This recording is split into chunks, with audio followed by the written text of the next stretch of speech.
मेरे पीछे मैम खड़ी थी कि ये भाग ना जाए पीछे से। तो क्या हुआ था कि मैंने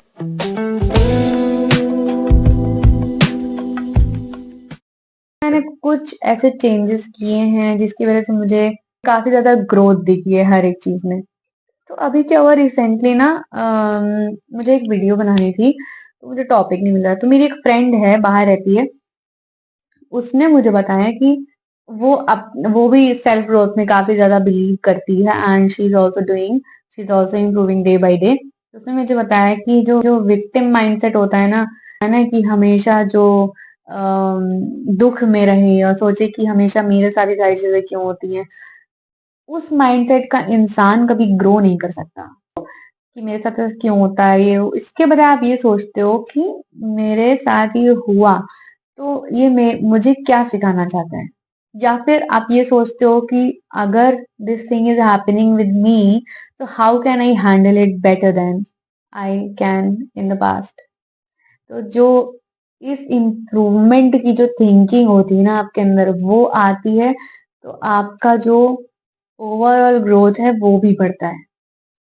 मतलब सीरियसली मुझे ये पॉइंट हिट किया कि जो विक्टिम्स माइंडसेट होता है, मैंने बहुत से ऐसे लोग देखे हैं जिनका विक्टिम माइंडसेट होता है। और ऐसे लोग पता है क्या होते हैं, ऐसे लोग खुद तो उदास रहते ही हैं और जो आसपास के लोग होते हैं उनके लिए भी इतना तो टॉक्सिक एनवायरमेंट कर देते हैं कि ना खुद वो ग्रो करते हैं और ना ही उससे ग्रो करने देते हैं।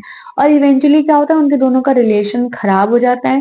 या फिर वो इंसान, क्योंकि इंसान तो बदल नहीं रहा है, वो तो वही है टॉक्सिक, और वो जो साथ वाला है उसको भी टॉक्सिक किए दे रहा है। ये चीज बहुत सही है, आप लोग सोच के देखना कि विक्टिम माइंडसेट आपको नहीं रखना चाहिए। अगर आपको बिट्रेयल्स का फीलिंग ना हो, अगर आपको आपका एक्स आपको डिच ना करे, तो क्या आप कभी ग्रो कर पाओगे? कभी सोच के देखना कि अगर आपकी लाइफ में सब कुछ अच्छा ही अच्छा होगा, तो क्या आप स्ट्रांग बन पाओगे, पावरफुल बन पाओगे? बहुत सारे ऐसे लड़कों को मैंने देखा है जो ग्रो नहीं कर पाते हैं एंड है ना, वो उनको समाज में रहना नहीं आता है, उन्हें लीडरशिप नहीं आती है, उन्हें थोड़ा ऐसे लड़कों वाला जो बिहेवियर होता है वो नहीं आता है, कॉन्वर्सेशन नहीं करना कर पाते हैं वो लोग। तो ऐसा क्यों होता है? ऐसा इसलिए होता है क्योंकि उन्हें पैम्पर्ड एनवायरनमेंट में रखा जाता है। उनके जो घर वाले होते हैं वो कभी उसे इस एनवायरनमेंट में डालते ही नहीं है कि उसको थोड़ा अनकंफर्टेबल सिचुएशंस हो, उसे अकेले रहना पड़े, उसे हर चीज अकेले हैंडल करनी पड़े। और जब तक आप अनकंफर्टेबल सिचुएशंस में नहीं रहोगे तब तक मुझे नहीं लगता कि आप ग्रो कर सकते हो। अगर आप अनकंफर्टेबल टॉपिक्स जो होते हैं उनसे कतराओगे, दूर भागोगे, तो आप अपना कॉन्फिडेंस कभी भी बूस्ट नहीं कर सकते।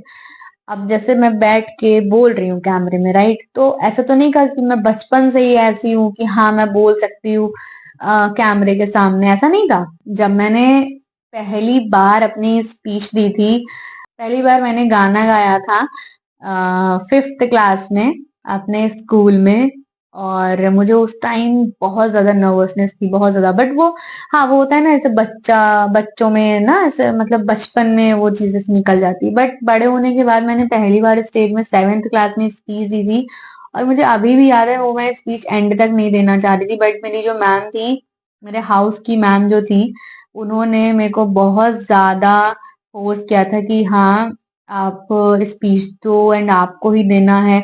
एंड मोमेंट पे मैं स्टेज पे गई थी, मुझे याद है, नहीं हाँ मेरे पहले एक लड़की गई थी, तो वो उसे क्वेश्चंस पूछने से पहले स्कूल्स में होता नहीं था, जीके के क्वेश्चंस होते थे, तो वो क्वेश्चंस वगैरह कर रही थी एंड उसके बाद मेरा टर्न था, और मुझे याद है मैं उसके पीछे खड़ी थी और मेरे पीछे मैम खड़ी थी कि ये भाग ना जाए पीछे से। तो क्या हुआ था कि मैं वहां पे भी ना, मेरे हाथ पैर पूरा ऐसे ऐसे कांप रहे थे, शेक शेक हो रहे, हालांकि मुझे देख के ही बोलना था, बट स्टिल मैंने कभी इतने सारे लोगों के सामने कुछ कभी बोला ही नहीं था। ऐसा भी नहीं था, एक स्कूल, पूरे स्कूल के सामने माइक पकड़ के बोलना स्टेज में is not an easy task.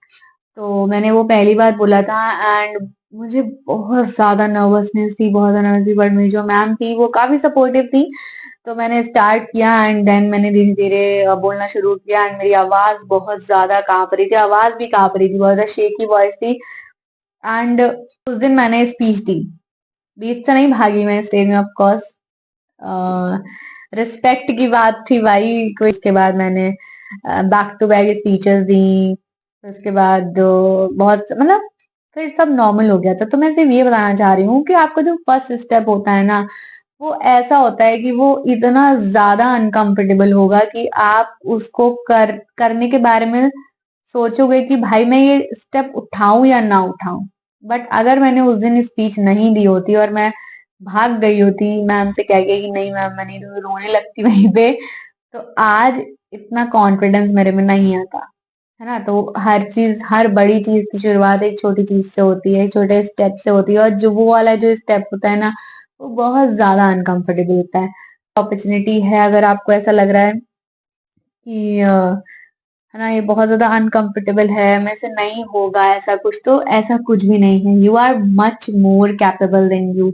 इस जस्ट कि कोई कहने वाला होता है, कहने वाला चाहिए होता है, भाई तू कर लेगा ना, भाई तू कर लेगी, ऐसा। बट अगर आपके पास नहीं है तो इट्स फाइन, आप खुद से कहो कि हाँ भाई मैं कर लूंगी, मैं किसी से कम ही नहीं हूँ, मेरे को सब आता है ना। This is how you can step ahead in your life. I hope this helps and stay tuned for the other video. Bye bye. Have a great day.